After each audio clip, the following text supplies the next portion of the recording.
You know, Sai, I like hunting monsters and observing them in the wild as much as the next guy, but do you ever wish you could just get closer to one? Or even ride them? Oh yeah, man, I hear you, but there are actually people like that out there. What, do you mean when we mount a monster? I mean, I guess, but that's us holding on for dear life while stabbing a monster. I meant riding the monster peacefully, spending time together, and maybe even fighting together. Yes, I am hearing what you are saying, and I am telling you that there are people out there that ride monsters and fight with them. Oh, I know! You must be talking about how hunters in Kamura use those bugs with their special silk to make a monster move like a puppet and fight for them. But that's not what I meant either. I meant living in harmony with monsters, riding on their backs, not against their will, and petting them. You know, like having them as a pet. Do you understand the words that are coming out of my mouth?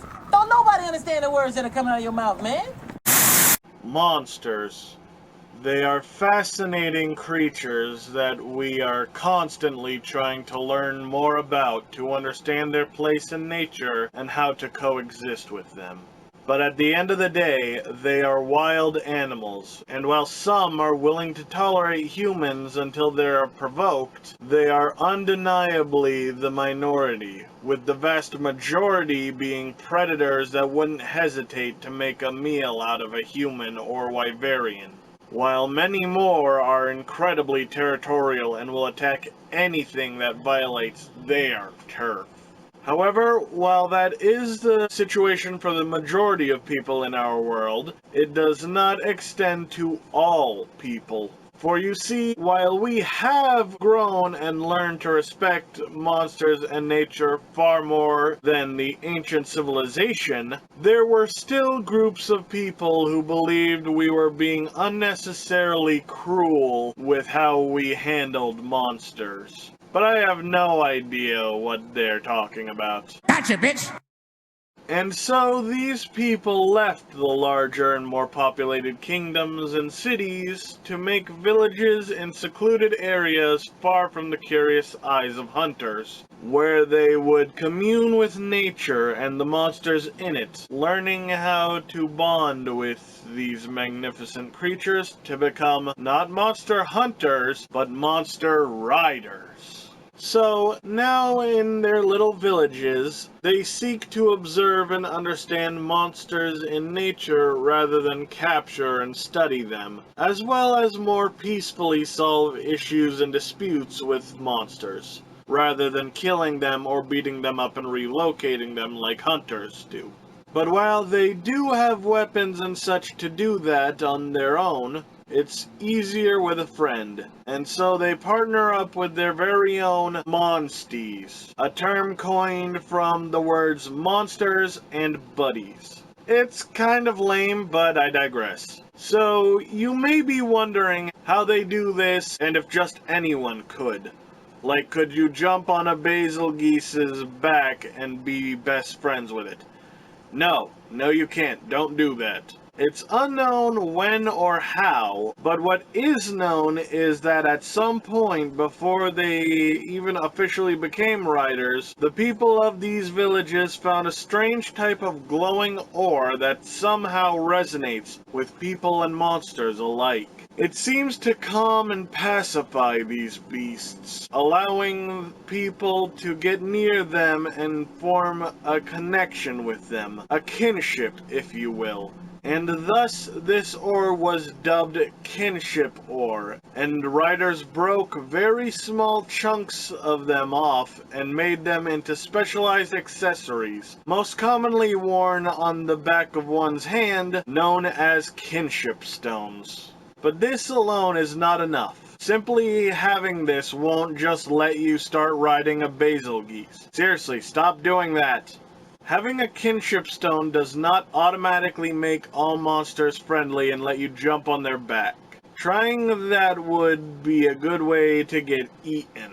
Instead, most riders go out to monster dens and procure an egg from the nest. And you can tell what kind of monster you get from the egg's design. Herbivores have short, wide, horizontal streaks. Bird wyverns have small splotch patterns. Fanged beasts have different splotch patterns. Leviathans have wavy horizontal lines. Flying wyverns have tiger stripes. Brute wyverns have horizontal jagged lines. Fanged wyverns have vertical jagged lines.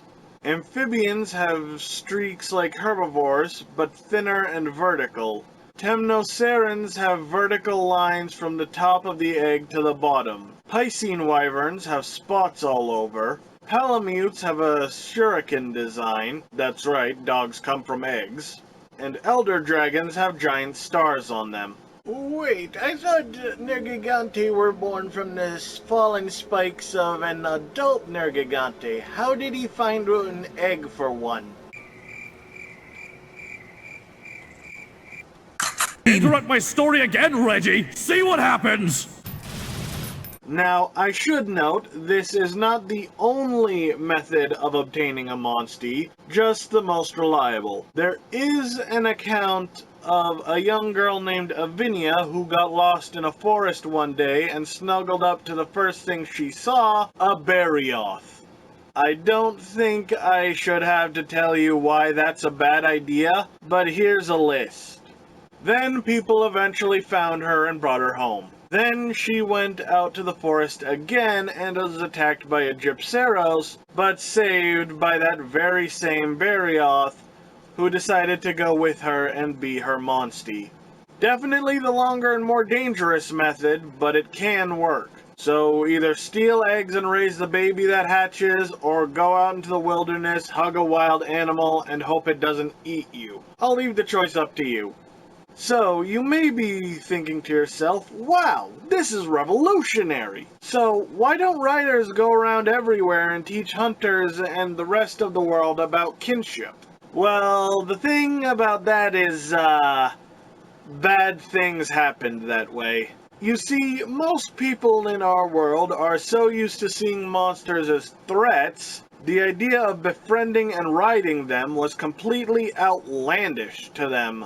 So hunters and the people of most regular settlements were highly suspicious of riders, even going as far as to attack them. Meanwhile, riders tend to see hunters as savages who brutalize and savagely kill beautiful creatures of nature. This is the reason riders live so far away from most hunter-controlled settlements, to protect their monsters and themselves from people who would fear or kill said monsters, and potentially even the riders should they get in the way. In fact, taking it a step further, one could even argue into the extremes, these villages made it a rule that should a child grow up and become a rider, they can never leave the village, so that they'll never stumble upon hunters and the secret of riders doesn't get out. As you might have guessed, this means very few people know about riders. Even other rider villages are left unaware of each other. However, this thankfully changed during an almost apocalyptic event known as the Black Blight, where a strange black vapor, almost like the Frenzy virus, caused monsters to go completely berserk and go on a killing spree. It even corrupted the kinship ore that once made monsters calm and peaceful. Determined to find the outcome, a young rider traveled far and wide, purifying the kinship ores and restoring peace, gaining recognition from people and inspiring them to look outwards and try to understand riders. Unfortunately, not all inspirations are good, and the discovery of riders almost aided the Black Blight in destroying the world, thanks in part to the evil Dr. Manalger. You see, after once having been attacked by a monster, Manalger came to fear the creatures. But after the discovery of riders, he made it his life's mission to use machinery to replicate what riders are capable of. But whereas riders form attachments with monsters to the point they love, trust, and would die for each other, Menelger sought to control monsters, his machinery basically enslaving them while causing them great pain. And also constantly malfunctioning, making the monsters more berserk than the Black Blight. And eventually, a prophecy was discovered, telling how a mighty white elder dragon, Versa Pietru, would be born into the world, and, with a strong and worthy rider by its side, cure the Black Blight. And so, the rider attempted to find this egg, but guess who beat them to it? And so he had the monster, but now he needed the rider. Enter Cheval, a boy who once longed to be a rider, but when the Black Blight first started, a blighted Nargacuga destroyed his home, with his mother inside it. And this led the boy down a dark path. Rather than bonding with monsters, he only used them to gain power to destroy not just the Black Blight, but all monsters. And so, you could imagine that Cheval could be pretty easily swayed when Menelger came to him with the promise to give him the power that would let him do exactly that. And so he upgraded Cheval's kinship stone with technology and gave him the egg, allowing him to hatch and control Versa Pietru. And while this elder dragon is believed to be fiercely loyal to its rider, should they lose sync, it will go berserk. Worse still, it came into contact with the Black Blight and completely lost control, becoming an entirely different creature, Makili Pietru. And while Versa Pietru supposedly had the power to get rid of the Black Blight, Makili Pietru had the power to spread and strengthen the Black Blight, even being able to corrupt a rider's monsties, who are usually protected by the kinship stones. Heavily corrupted by the Black Blight, the beast sought to destroy the world. But thankfully, the rider and their loyal Rathalos were able to overcome the Black Blight and defeat Makili Pietru, putting an end to the Black Blight and proving once again you should never listen to prophecies. Seriously, try to find a story that involves a prophecy where following said prophecy is the right thing to do. Go ahead, I'll wait. But you may be wondering what caused the Black Blight in the first place if it happened before Makili Pietru was born. Well, it was a Fatalis. That's it. Because that's an ability they've always had, apparently. So, you might think that this earned riders all the respect they deserve, and they were able to open themselves up to the world, right? Well, no.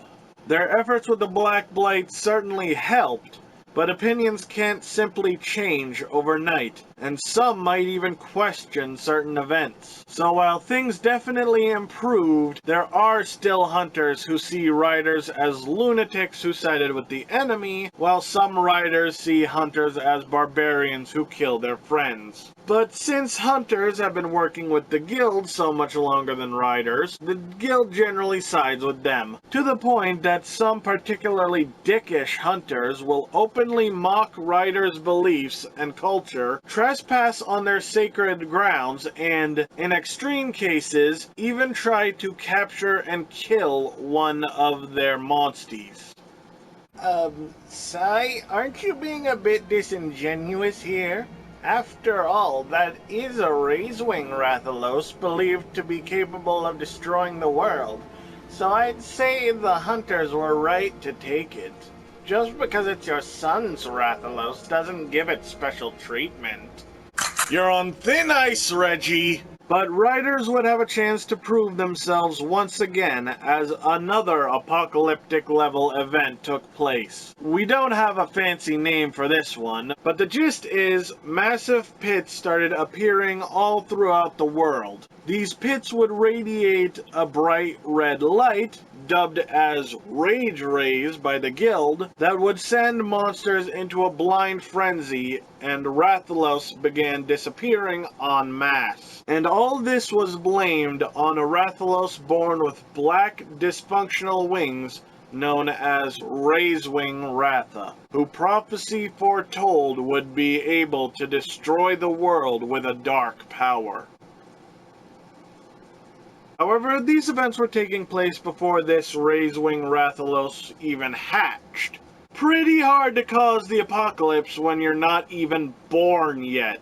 And so, the partner of this special Rathalos, my son Nasai, set out to uncover the truth. And what was discovered that this light was produced by an elder dragon in its larval state. The light that produces rage rays is hypnotic to specifically Rathalos, while all other monsters are driven violently insane. And once the Rathalos are drawn in, the Elder Dragon responsible will either somehow drain its life energy or outright consume it with this thing.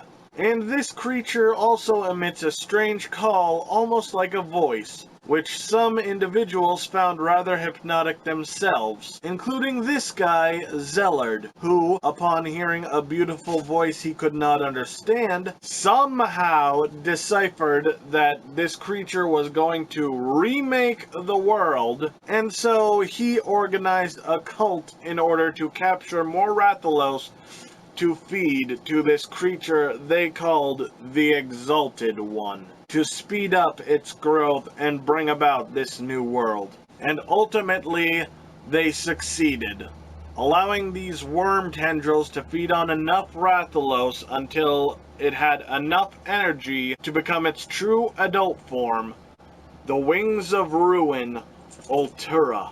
Make no mistake, Ultura is incredibly beautiful, but she is devastation itself for the Earth. While she seeks to only live in peace, her mere existence upsets the balance of the world.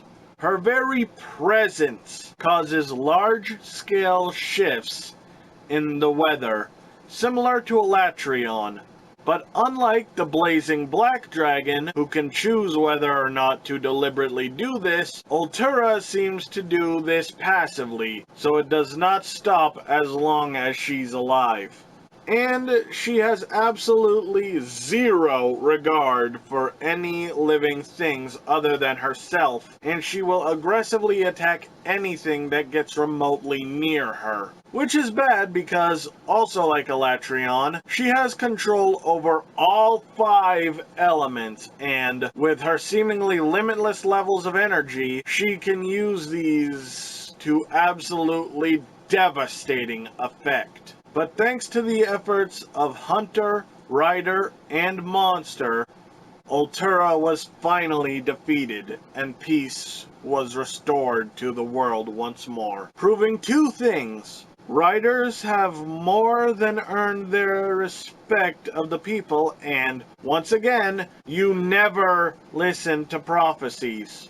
And that is almost everything about Riders, except for arguably their greatest skill, the right of channeling. I have no idea how they discovered it or how it works, but they are somehow able to imbue the essence of one monster into another, giving them power unlike anything a normal monster of their species would have. For instance, of a Yonkut Ku and put it into a Lagombi, the result would be a giant snow bunny that can breathe fire. Thanks to this strange and wonderful ritual, monsters' potential and limits become completely shattered, as they can be given resistance to their natural weaknesses, have their strength or endurance raised beyond anything their species is normally capable of, or even give them an element they've never had access to before. For instance, if you wanted to beef up a Puke Puke, you could give it fire powers to make it more powerful than ever. Well, Sai, at that point, wouldn't it just make more sense to get a Rathian since they're stronger and they already have poison and fire? Then you could give them something else to make them even stronger, like thunder or water. Okay, that does it. So let's say you're a fan of Astalos. I get it, it's totally badass. But you're not a big fan of the thunder element. Once again, totally understandable. I had a traumatic event that left me with short-term memory loss after I touched an electric fence. And now I have short-term memory loss. But thanks to the rite of channeling, you can even completely switch a monster's element, provided you do this early on in their life before their elemental power has time to grow. So instead of an Astalos, you can have an Ice Talos.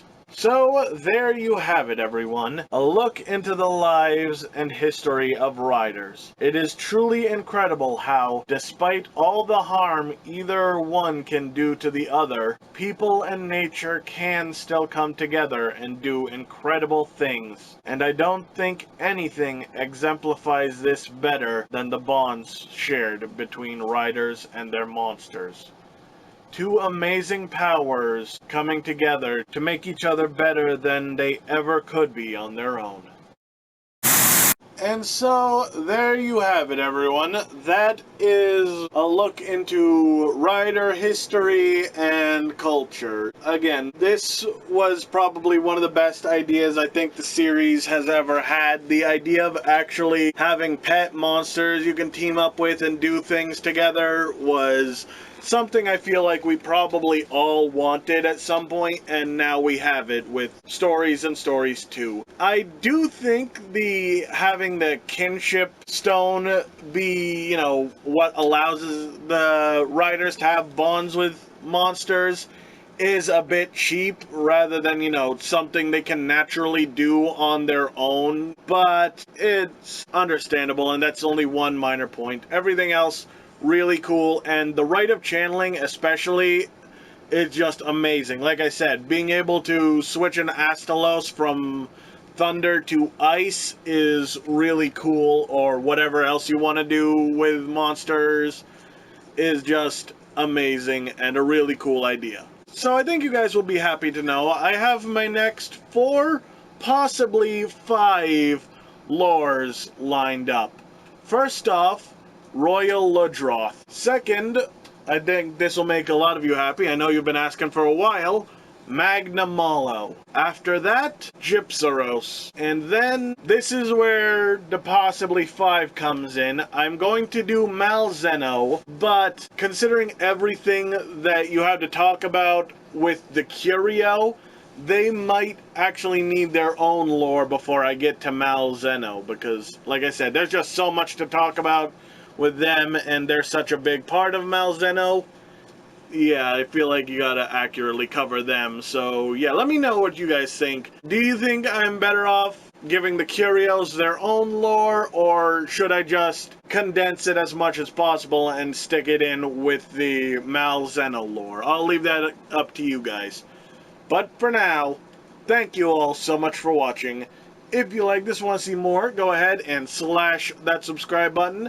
If you like this video, give a quick cut to the like button. Leave a comment down below. Share it around with all your friends. Be sure to click the notification bell so you never miss it when I upload a video. And be sure to follow me on Twitter and Facebook. Then I'll see you in the next video. But until then, ladies and swordsmen, stay sharp.